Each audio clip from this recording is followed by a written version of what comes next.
My name is Carolina Barnett-Tapia. I'm an associate professor of neurology at the University of Toronto in Canada, and I'm delightful to be joined today by Professor Nils Erik Gilhus of the University of Bergen in Norway. And we have an exciting talk today about discussing strategies to improve the diagnostic process in myasthenia gravis. And we hope the audience learns about the implications of serologic testing for treatment selection, and we'll hope to give you an update on the latest therapeutic advances for the management of this disease. So the first topic is, can we overcome the diagnostic delay in myasthenia gravis? Just as a brief summary for those who may not be as familiar with the disease, myasthenia gravis is a disease that's characterized by fatigable muscle weakness. That means that the muscles are not always weak at the same degree. Often, the muscles are strong at rest, and the symptoms develop throughout the day or with activity.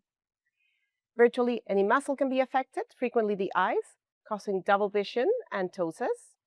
The muscles that are required for chewing, swallowing, and speaking, causing problems with those functions, as well as weakness in the arms, the legs, the neck, and even respiratory weakness. And these patients can have debilitating symptoms, and in severe cases, they may require admission to hospital. And we know there are delays in the diagnosis of myasthenia gravis. This is only one example from Europe, where the average delay from symptom onset to the diagnosis was about a year, and 1 in 4 patients had more than 1 year in delay. And this actually has been seen in other countries, so it's not just in Europe, in Canada, and in other countries around the world. So it's a big problem. And that brings us to our first discussion. So I'm going to turn to my colleague, Professor Gilhus. There are some questions from the audience about the diagnostic delay. So I'll start with the first question. In your opinion and experience, what factors contribute to the delay in diagnosis of myasthenia gravis? Yeah, for the first, it's a patient's delay. It's a delay from the patients experience their first symptom until they recognize it as something that needs doctor's attention. And then second, it's a doctor's delay, and that can be both a primary care doctor and a specialist care doctor. I think that the most important thing is awareness, a general awareness about the diagnosis. Remember that myasthenia gravis is a disorder that should be recognized. Yeah, that also is my experience with patients. In my experience, once the patients see a neurologist, it's usually very quick. It's sometimes getting to the neurologist that is the first hurdle. Would that be the same experience for you? Yes, definitely. I think that that's a hurdle. My neurologist should always recognize it or think about it as a possibility. I think what I've seen in some patients as a challenge, even in the neurological department, is elderly people coming into during the night, acute emergency, question of stroke, because they have some bulbar symptoms, eye symptoms, but also swallowing difficulties. And the question is stroke or not. And when it's not stroke, also neurologists and in the emergency department need to remember that it might be myasthenia gravis in such cases. So that I've seen cases overlooked by at least neurologist departments in the acute ward. I agree. I've seen those cases too. And I think the other, in my experience, is because of the fluctuating nature of the disease. Sometimes the patients have a very normal or minimally abnormal examination that can throw some physicians off if you have not seen myasthenia gravis, because sometimes it's not very evident on the physician's visit. Very clearly. So your suspicion comes from the symptoms, from the patient's story, and usually not from your clinical examination. Of course, we'll probably discuss the necessary lab and other examinations to confirm a diagnosis, but usually you can be able to confirm it if you look for it, if you examine specifically towards that diagnosis. Absolutely. And just for people who are listening, some people are misdiagnosed, so they receive another diagnosis. As Professor Gilhus said, stroke is a big one, but sometimes other neuromuscular disorders. So I think we've all seen patients acute that we thought to be something like Guillain-Barré that many people are familiar with. or diagnosed with another disease that's non-neurological too? We still have patients also coming from the psychiatry department. They are misdiagnosed as unspecified weakness due to depression or psychological challenges. So we still see patients coming from that specialty. Of course, several patients come from the eye ophthalmology departments with diplopia or ptosis or both. Yes, same. So I think high suspicion is important to minimize the delay. So we have a second question, moving on from causes to what can we do about it. So Professor Gilhus, what in your experience is the impact that the diagnostic delay has on patients?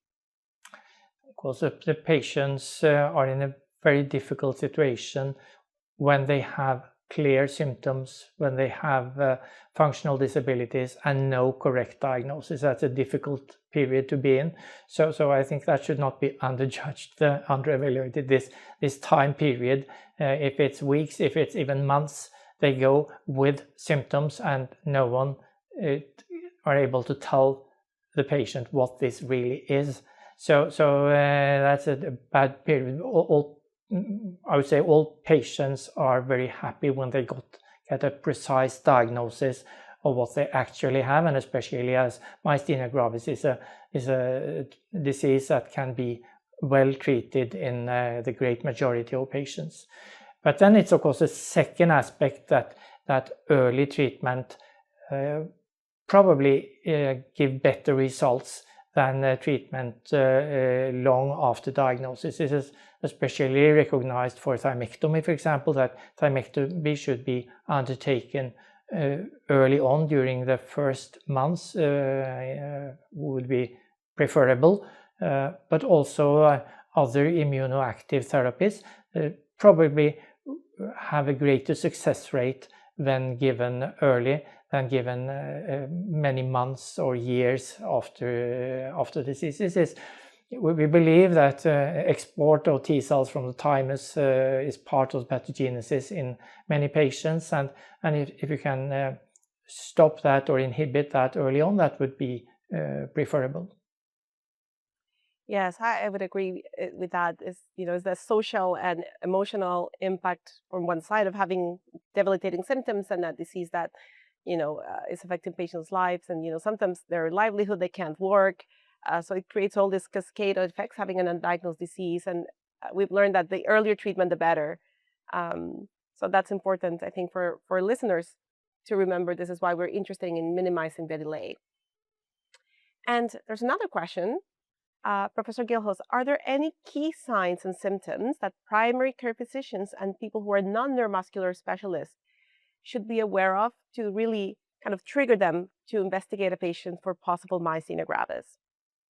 Yes, I think we have already mentioned diplopia and ptosis as eye symptoms, and especially when they are fluctuating during the day or fluctuating from one day to another. So eye symptoms plus fluctuations. Course, so they are the obvious signs, but contrary to that, some patients can have myasthenia even without eye symptoms. So it's not absolutely necessary, but that's at least probably the most important red flag. Yeah, I would agree. And I think the fluctuation nature. So for listeners, patients who have weakness that's not constant, that waxes and wanes, or even difficulty swallowing, or changes to their voice and speeches, that kind of fluctuation really should trigger you to think about myasthenia gravis. And also the absence of sensory symptoms. So these patients don't get numbness. It's a pure motor disease. Okay. One more question. So in your view, what would be the key diagnostic tools that would help to confirm or facilitate a rapid diagnosis for myasthenia gravis? We are lucky to have the antibody tests. Around 80% of patients with myasthenia gravis have detectable muscle antibodies in their serum. So a blood sample will in 80% of patients confirm a diagnosis of myasthenia gravis. If you have, if a correctly taken antibody test, if you have a positive antibody test and symptoms, then you have myasthenia gravis. So that's the most important test for myasthenia. There are other tests that are especially important in those without antibodies, such as neurophysiological tests with single fiber EMG and repetitive nerve stimulation.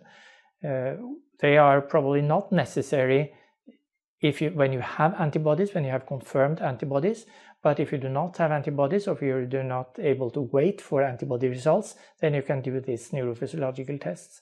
And then you have the IcePack test, which is a clinically useful test, especially used for ptosis.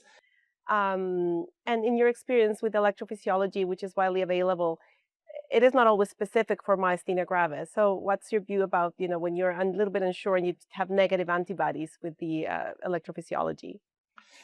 I think, again, it's important that those doing these tests, that they know the question is myasthenia gravis or not. They should know that it's a specific question about myasthenia gravis and then do their tests according to that.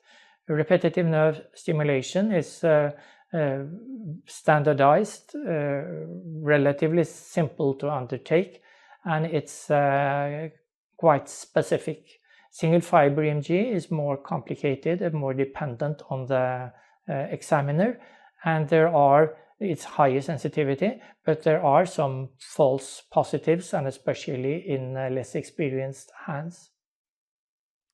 Okay, thank you very much. And I think this brings us to our end of this discussion about diagnostic delays in myasthenia gravis. So for listeners, high degree of suspicion, think about those red flags to prompt early referral, or those investigations, specifically antibodies, which are for the most part available and highly specific.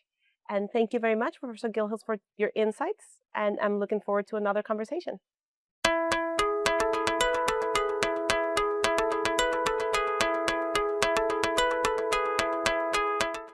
So we have a second discussion with Professor Gilhus today, and we will discuss the importance of the serologic diagnosis in myasthenia gravis. You can't talk about serology without at least a very brief discussion about how the neuromuscular junction works. So for understanding the importance of the antibodies, you need to understand a little bit about the pathology of myasthenia gravis. So in the slide, you'll see the nerve terminal that releases acetylcholine, and which then binds to the muscle, generating muscle contraction. And this is really through binding through the acetylcholine receptor in the muscle. So antibodies against acetylcholine receptor, that you can see this pathway on the right-hand side, bind and block the receptor, blocking the transmission of the potential, but they also activate the complement cascade generating secondary muscle membrane destruction. So there's multiple mechanisms, and you'll see that when we talk about treatments, why this matters, for the acetylcholine receptor antibodies, and that's the panel on the right. That being said, this is a very complex structure, so the clustering of the acetylcholine receptors depends also on other proteins, including MuSK and LRP4. And we know that there are antibodies against these two structures that can also cause myasthenia gravis. And you see that on the left-hand side. So agrin interacts with LRP4, and this reorients the complex of LRP4 and MuSK. This triggers phosphorylation of MuSK that then results in the clustering of the acetylcholine receptors. So when you have antibodies against MuSK or LRP4, that disrupts this mechanism of clustering, and that also impairs the neuromuscular junction. So therefore, different antibodies that can affect these different structures can cause weakness and postsynaptic neuromuscular junction dysfunction. So I'm going to go back to Professor Gilhus to ask you some questions that our audience sent regarding the serologic aspects of myasthenia gravis. So the first question is, how do the serologic subgroups affect the clinical characteristics of myasthenia gravis? There are definitely differences in clinical presentation based on antibody profile. These are not necessarily true for every individual, but at the group level, there are marked differences. Our aim is, of course, to use personalized therapy, to be able to fit our therapy to each individual patient. As part of that, we will always try to subgroup patients, and the serological subgroups are probably the most important ones, that there are differences not only in the clinical characteristics, but also in the therapeutic response for those with MuSK antibodies and those with acetylcholine receptor antibodies, and probably also for those with LRP4 antibodies.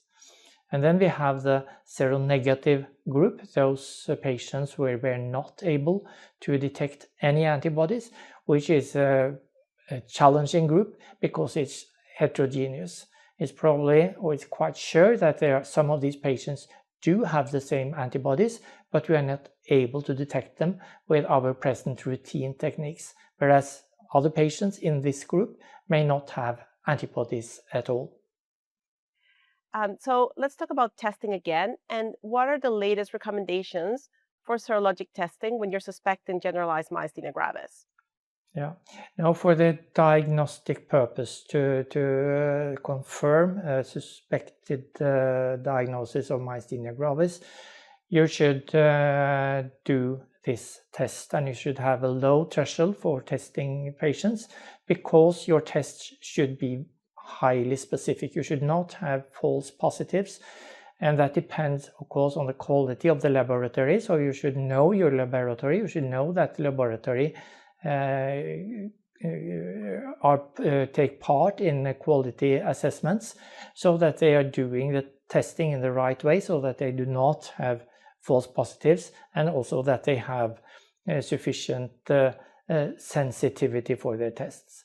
There are different types of tests. There are radioimmunoassays, there are ELISA tests, and most recent, it's also cell-based tests that are commercially available. And these cell-based tests are probably the most sensitive, but all tests are acceptable and are good if they are done in accordance with the standard procedures. If a test is positive, then it's myasthenia. If it's borderline or negative, you should repeat it after, say, 6 months or after some time to see if it's clearly positive or if it's continue to be negative. So I think that is the most important part, to have a low threshold of testing and to work together with a laboratory with a quality control program. Yes, I agree. We've seen a few false positives. I think it depends. Some labs test for everything at the same time. I don't know how it's in Norway. In Canada, we often have the acetylcholine receptor first because it's the most common type of myasthenia. So if it's positive, we stop there. And if negative, we do MuSK. If negative, then we would do the cell-based assay. So we kind of go looking for the least common antibodies sequentially. Is that the same in Norway? I think it varies a little bit between laboratories in Europe in general, how they practically organize it. What is important is that if patients do not have acetylcholine receptor antibodies, they should be tested for MuSK antibodies. If you test them in sequence or in parallel, that's more about the cost-benefit issue and how you organize it internally. Just to remind the audience, I think 20, 30 years ago, 30% of patients were seronegative, and now the number has reduced to less than 10% because we have better ways of assessing those antibodies. That's true. I have one additional point, and that's if you have a borderline result, you cannot absolutely know that this is myasthenia. I think there has been scientific papers showing that false positive diagnosis of myasthenia gravis, diagnosing myasthenia gravis in patients who did never have the disease, was due to a borderline positive antibody results. So if it's very near the detection limit, then you cannot be convinced that it's myasthenia. You should repeat it, or you should probably regard it as a negative result. I agree, and I think a paper just came out recently looking at a cohort, and some of them, if you repeat it, they're actually negative down the line. So that's a great pearl for for clinicians, the clinical presentation is fundamental, also to make sure you're not misdiagnosing patients. Okay, so let's move from diagnosis to treatment. So Professor Gilhus, how can the serologic subgroups guide treatment decisions in myasthenia gravis?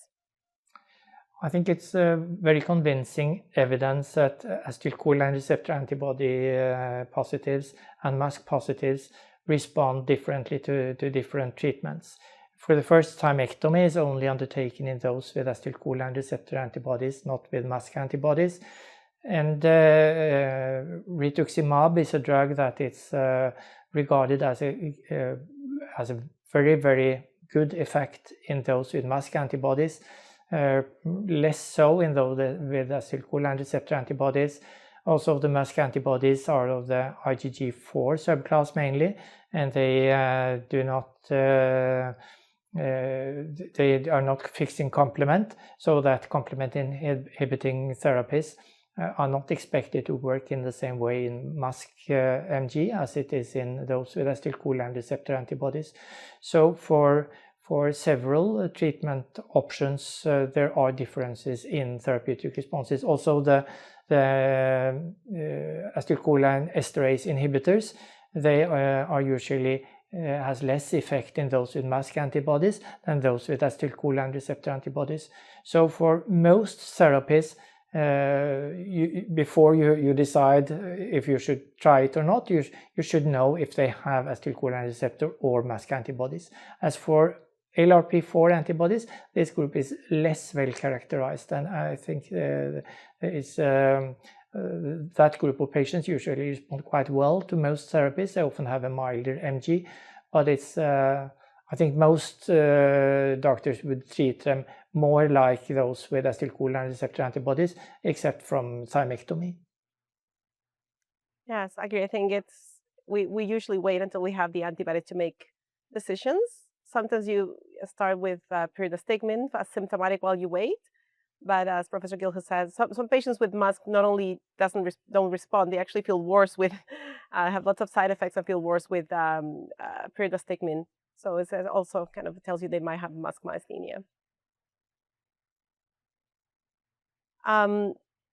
Any specific other pearls around MuSK treatment, Professor Gilhus? So would your order of starting therapies would be different than how you would start?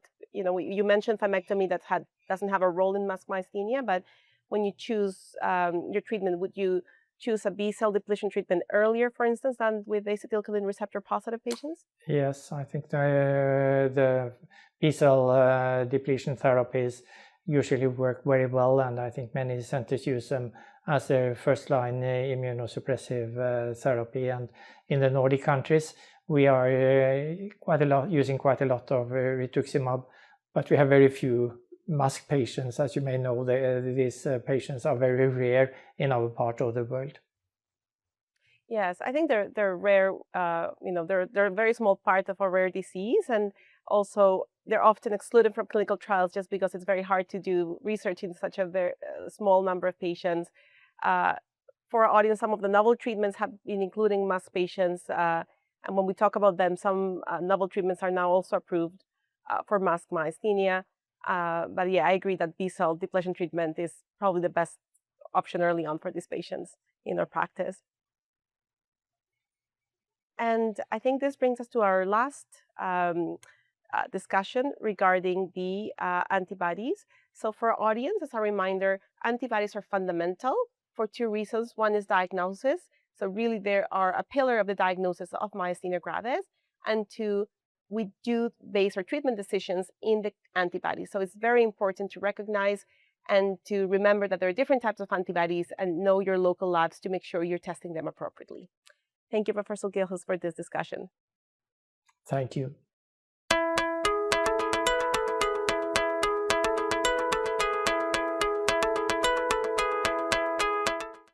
Okay, so we come to our last discussion today, and we're going to talk about novel treatments and how can we implement them into the treatment of myasthenia gravis in clinical practice.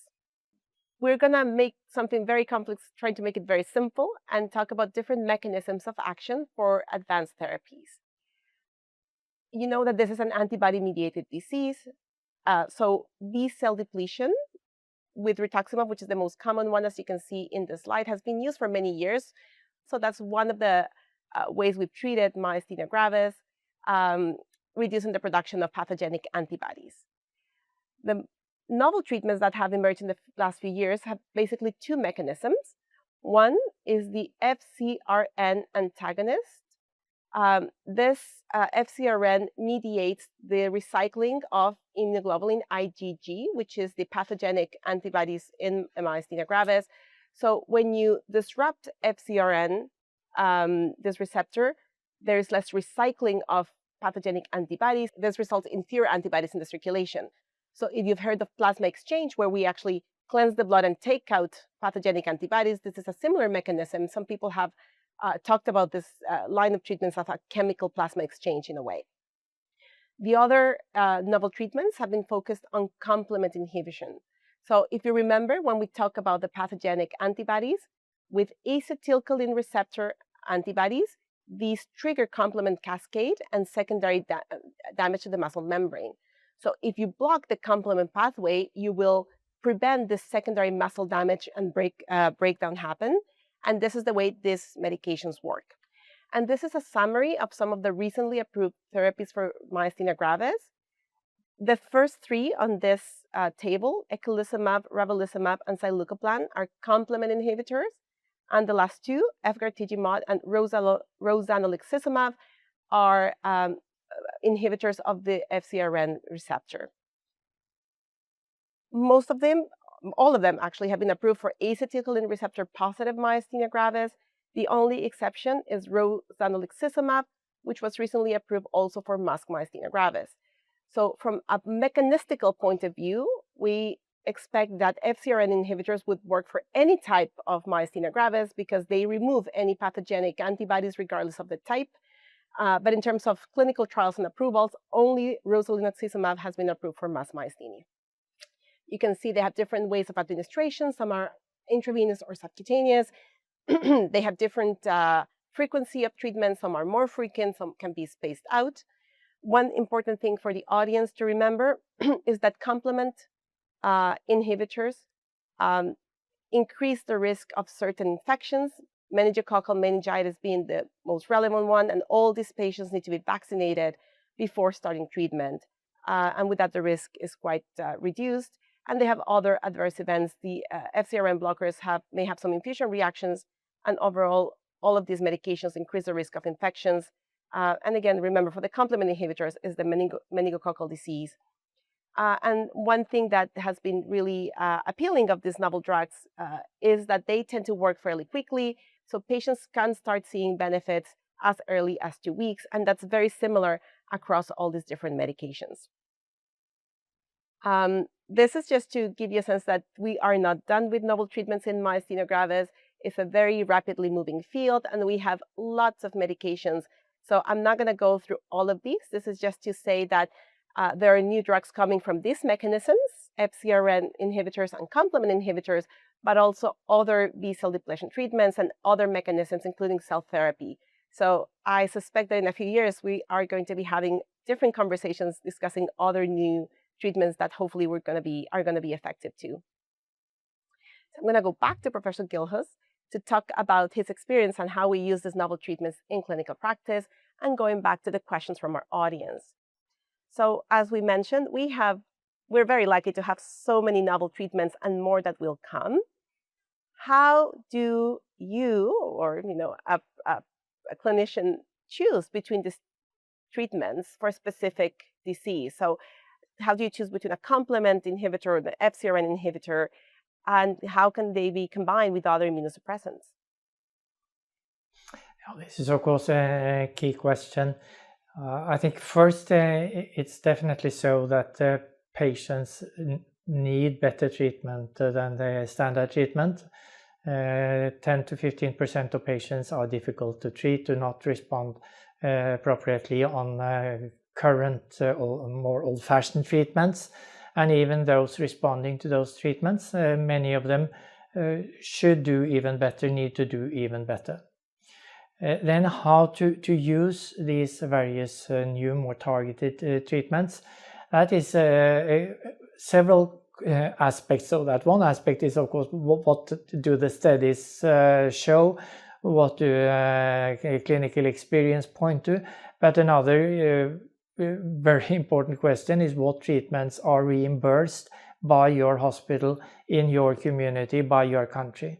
So this reimbursement aspect is at present steering our treatment possibilities, because very few countries have approved all treatments, and hopefully countries or both FcRn blockers and complement inhibitors will be available, but that's not so per today in very many countries.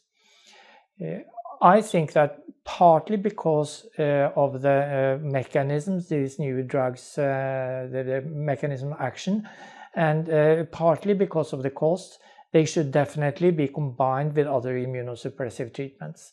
The immune system in myasthenia should be suppressed to try to induce a long-term improvement lasting also when you stop immunosuppressive treatment. So, and these new drugs probably will not do so. So I think they should be combined, and also because of the very high costs at the moment.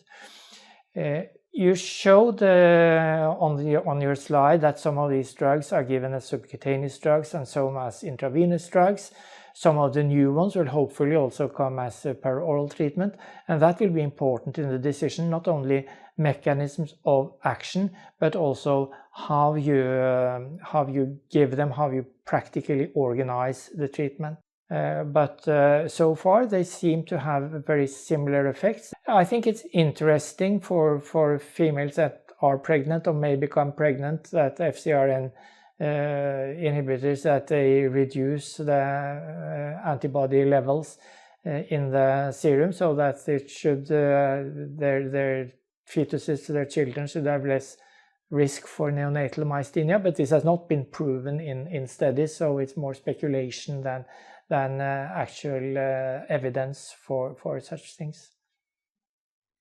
Yes, I agree. I think the FcRn receptor mediates the passive transfer of antibodies from the mother to the fetus, which also provides the passive immunity for the newborn. So in theory, you could reduce the risk of transient neonatal myasthenia, but you could also have a newborn with higher risk of infections in the first 6 months of life, because they would have less of that passive immunity. So again, we don't have the answers because they're very new treatments.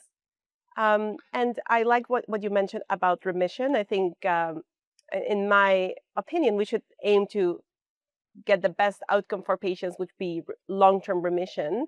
And neither complement inhibitors nor FcRn inhibitors reduce the production of antibodies, right? So presumably, if you're not doing anything else, the antibodies will still be produced, and you would have to be on treatment forever at this point. So most of us would still have something that works more upstream or in the kind of antibody inhibition or stopping production, kind of in lay terms. What are your thoughts on perhaps using these medications as bridging therapy, so early on to induce rapid improvement, because that's kind of the appeal, that they work very quickly? Yes, I think that's a very good idea, and that's the way we have used intravenous immunoglobulin or plasma exchange, that these are therapies that act rapidly and effect already after 1 or 2 weeks, and so they are good in that situation. So I think also stop criteria for this treatment would be relevant and important, and we're discussing it with health authorities, because regarding reimbursement questions, and they will of course favor very much that we can come up with criteria for when it's acceptable to try to stop this treatment, hopefully because other treatments have an ongoing, longer lasting effect on the disease, and also that myasthenia is in itself often a fluctuating disease, as we have discussed in a previous video.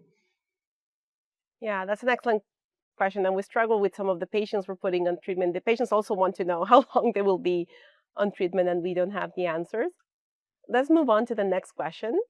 What are the future targets for emergent treatments for myasthenia gravis?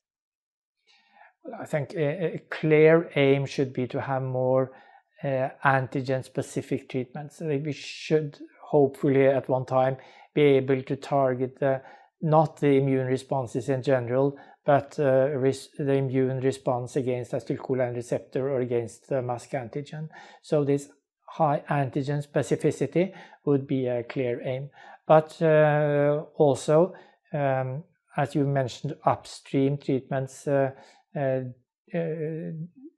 targeting, for example, T cells or B cells, T cell specific T cell populations should be helpful in controlling the disease and also long-term control of the disease.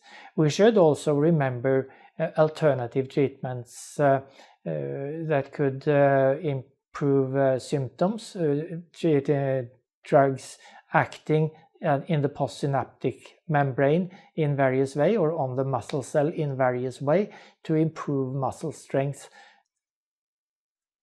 I agree. I think I've seen some of those early trials, and it's good to have something that's in a different mechanism that's not in the immune system to perhaps help with symptoms and minimize some of the side effects of immunosuppressants or immunomodulation treatments. And I agree with you, upstream, potentially the thought of having a cure, a more permanent remission would be kind of also what we would be aiming for. And the most targeted, the better to minimize, this widespread disruption of the immune system. I'll move to the next question. And you mentioned this before about the route of administration. Are there any oral therapies for myasthenia gravis currently in development? Of course, there are oral therapies that are immunosuppressive, and they are not monoclonal antibodies, but for example, cladribine, which is used in other immune disorders such as MS, is an interesting myasthenia gravis should be an interesting disease for a drug like that. So it's difficult to know, but there are advantages with oral therapies, of course, compared to intravenous or subcutaneous injection therapies. Absolutely. I think convenience for patients and healthcare resources of not needing healthcare professionals infusing. So one can think of this, it's a new chapter, hopefully, for patients in the future. And I think that was our last question. So to summarize all our discussions, so for our audience, remember, myasthenia gravis is a rare disease, but has treatments. So to treat it, you need to diagnose it early. So you need to to have a high level of suspicion for diagnosing patients.